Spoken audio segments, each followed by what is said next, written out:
তারা বলতে লাগলো মুহাম্মদ যখন কোরআন পড়ে তোমাদেরকে বুঝায় লা তাসমাউ, তোমরা শুনিও না, তোমরা শুনিও না। কার কথা কয়? হুজুরের কথা কয়। মুহাম্মদ রাসূলুল্লাহ সাল্লাল্লাহু আলাইহি সাল্লাম নিজে কোরআন বুঝাইতে আছে, আর কাফেররা কয় এটা বুঝিও না, এটা শুনিও না। বরঞ্চ যেখানে মুহাম্মদ কোরআন বুঝায় সেখানে তোমরা গন্ডগোল করো, গন্ডগোল করো। কে আসে এই জমিন আল্লাহর জমিনে আল্লাহর কোরআনের আইন চালু হবে। আপনারা রাজি আছেন?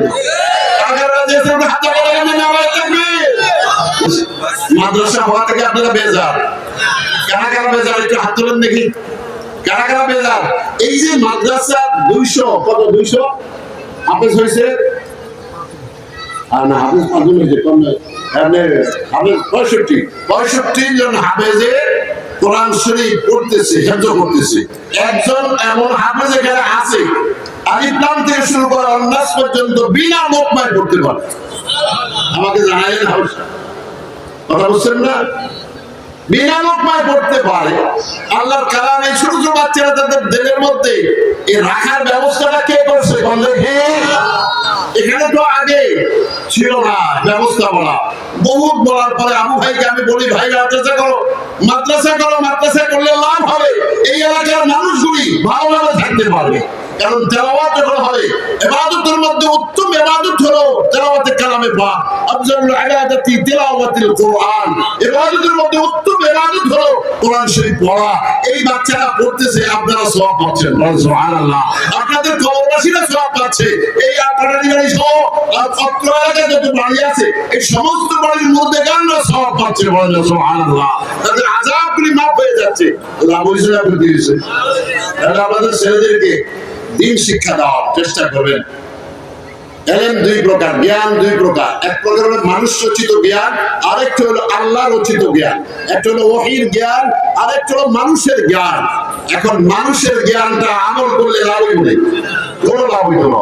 যেহেতু আল্লাহ আমাদেরকে এই জমিনে পাঠাইছেন তার ইবাদতের জন্য, এখন ইবাদতটা কিভাবে করব কোরআন পাঠিয়ে দিয়ে, এবং তার সাথে সাথে নমুনা, লাকাদ কানা লাকুম ফি রাসূলিল্লাহি উসওয়াতুন হাসানা, আমাদের জন্য নমুনা করে পাঠিয়েছেন মুহাম্মদুর রাসূলুল্লাহ সাল্লাল্লাহু আলাইহি ওয়াসাল্লাম।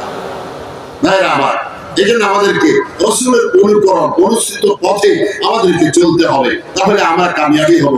এজন্য আমাদের দেশে দরকার, আগামী নির্বাচনে আমি আপনাদেরকে অনুরোধ করব, নিজেরাও ভোট দেবেন কোরআনের বাক্সায়, আর আপনাদের বিবিদেরকে, সন্তানদেরকে হেদায়েতের ভোট দেওয়ার জন্য বলবেন। কারণ আগামী নির্বাচনটা যদি কোরআনের পক্ষে আসে, এই জমিন আল্লাহর জমিনে আল্লাহর কোরআনের আইন চালু হবে। আপনারা রাজি আছেন? কারা রাজি আছেন? হাত তুলে নারায়ে তাকবীর, নারায়ে তাকবীর। কোরআনের বিরোধিতা করলে ওয়ালা রাসূল থেকে আসছে, এখনো আসবে, এখনো থাকবে, কিয়ামত পর্যন্ত থাকবে। কথা কি বুঝছেন কিনা? কিয়ামত পর্যন্ত থাকবে। আল্লাহ রাসূল যখন কোরআন নাযিল হলেন রাসূলের কাছে, রাসূল কোরআন পড়ে পড়ে বুঝাইতে, একদম কাফের তারা দাঁড়িয়ে গেল। وقال الذين كفروا لا تسمعوا لهذا القرآن والغوا فيه لعلكم تغلبون। তারা বলতে লাগলো মুহাম্মদ যখন কোরআন পড়ে তোমাদেরকে বুঝায় লা তাসমাউ, তোমরা শুনিও না, তোমরা শুনিও না। কার কথা কয়? হুজুরের কথা কয়। মুহাম্মদ রাসূলুল্লাহ সাল্লাল্লাহু আলাইহি সাল্লাম নিজে কোরআন বুঝাইতে আছে, আর কাফেররা কয় এটা বুঝিও না, এটা শুনিও না। বরঞ্চ যেখানে মুহাম্মদ কোরআন বুঝায় সেখানে তোমরা গন্ডগোল করো, গন্ডগোল করো। লাআল্লাকুম তাগলিবুন, তাহলে তোমরা জয়যুক্ত হয়ে যাবে। ও আমার ভাইরা, এই জমিন কার? মন থেকে বলছেন তো, জমিন কার? এই আকাশ কার? এই বাতাস কার? রিজিক কার? হায়াত দান কে? মৃত্যুবরণ করান কে? সকল কিছুর মালিক কে? আগুনের মালিক কে? আগুনে পোড়াইতে পারে এমন ঘটনা আছে না? ইব্রাহিম আলাইহিস সালামকে দাওয়াতের অপরাধের কারণে আগুনে পোড়ানোর সিদ্ধান্ত নেয়া আগুনে ফেলেছে। আর আল্লাহ তাআলা বলছেন কুল্লা ইয়া নারু কুনি বারদান ওয়া সালামান আলা ইব্রাহিম, এরকম ঠান্ডা হয়ে যাবে। আমার দোস্ত তোর মধ্যে আসতেছে, অতএব এমন ঠান্ডা হোক না, ঠান্ডা না গরম, আমার দোস্তের জন্য কোনো ক্ষতি না হয়। সে আগুন এখনো আছে না নাই? সে পানি আছে না নাই? ফেরাউন হযরত মূসাকে মারার চিন্তা গেছিল, আল্লাহ মুসাকে বাঁচিয়ে দিয়েছে, ফেরাউনকে সেই পানির মধ্যে গরক করছেন। ওই আল্লাহ আছে না নাই? তবে আমাদেরকে একটু চিন্তা ভাবনা করে জীবন যাপন করতে হবে। বিশেষ করে আমি মুসলমানদেরকে বলবো, ও মুসলমানেরা, আমরা মুসলমান শুধু আল্লাহ পাকের হুকুম মানার কারণে। যদি আল্লাহ পাকের হুকুম না মানতাম আমাদেরকে কাফের বলতো, আমাদের কাফের বলতো। কি বলে ঠিক না? ওলামায়ে কেরাম কি বলেন? কাফের বলতো না আমাদেরকে। আমরা শুধু আল্লাহর বিধান, নামাজ, রোজা, হজ, যাকাত এগুলো করার কারণে আমরা মুসলিম। ইয়া আইয়ুহাল্লাযীনা আমানু তাকুল্লাহ হাক্কা তুকাতিহি ওয়া লা তামুতুন্না ইল্লা ওয়া আনতুম মুসলিমুন। হে ঈমানদারগণ, আমি আল্লাহকে ভয় করো যেভাবে ভয় করা দরকার, আর মুসলমান না হয়ে মরিও না। আমার আল্লাহ বলতেছেন মুসলমান না হয়ে মরিও না। মুসলমান হয়ে মরতে হলে রাসূলের কথাগুলো মানতে হবে, আল্লাহ পাকের কথা মানতে হবে। এজন্য আল্লাহর হাবিব বলছেন, তারাকতু ফীকুম আমরাইন লান তাদিল্লু মা তামাসসাকতুম বিহিমা কিতাবাল্লাহ ওয়া সুন্নাত রাসূলি। তোমরা কখনো গোমরাহ হবে না, পথভ্রষ্ট হবে না, জাহান্নামী হবে না যদি তোমরা কোরআন অনুযায়ী চলো। দুই নম্বর হলো, আমি মুহাম্মাদুর রাসূলুল্লাহ সাল্লাল্লাহু আলাইহি ওয়াসাল্লামের নিয়ম কানুন অনুযায়ী, আমার জিন্দেগি অনুযায়ী, আমার সুন্নাহ অনুযায়ী যদি চলো, তাহলে তোমরা কামিয়াবি হবে, তোমরা জান্নাতি হয়ে যেতে পারবে। সুবহানাল্লাহ। আসুন মাথা নিচের দিকে দেন। আমরা অনেক গুনাহগার, কোনো সন্দেহ নাই। আর এই গুনাহ করার জন্য শয়তান আমাদের পিছনে লেগে আছে না নাই? আল্লাহর কাছে কয়, তোমার বান্দারা যতক্ষণ বেঁচে থাকবে, শয়তান কয় যতক্ষণ বেঁচে থাকবে ততক্ষণ আমি তাদের গুনাহের মধ্যে নিয়ে যাব। আমার আল্লাহ জবাব দেয়, তুমি যতক্ষণ গুনাহ বেঁচে থাকবে ততক্ষণ গুনার মধ্যে নেবে।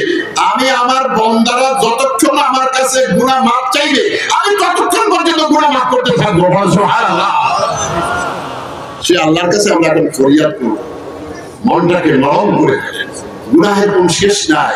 কত নামাজ ছুটে গেছে, কত রোজা ছুটে গেছে, কত এই জবান দিয়ে বকওয়াস কথা বলছি। এই যে একজন লোক দোকানের কাছে বসে আছে, আছে না? এই ব্যাপারে হুজুরের কোনো আদেশ আসেনি? নাই? ওই মাথা না আসে? নাই, আছে। কি না আছে?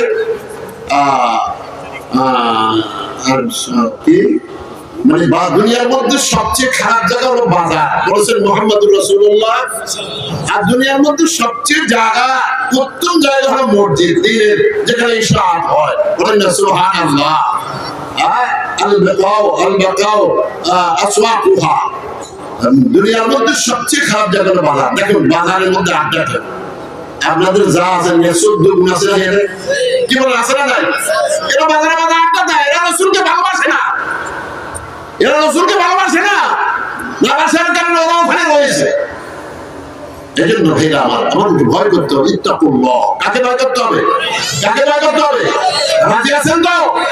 আযানের মধ্যে দৌড়ে চলে যাবেন মসজিদে। আল্লাহর বিধান হলো আযান দেওয়ার পর সমস্ত কাজ বন্ধ, কোনো কাজ করা যাবে না।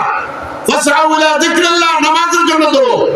যারা মুমিন হবেন, আল্লাহকে ভয় করবেন, আযান দেওয়ার পর সব কাজ বন্ধ করেন, আল্লাহ বরকত দিবেন। যালিকুম খায়রুল লাকুম ইন কুনতুম তা'লামুন। এটা তোমাদের জন্য অত্যন্ত, তোমরা যদি জানতে, অত্যন্ত উপকার ভালো।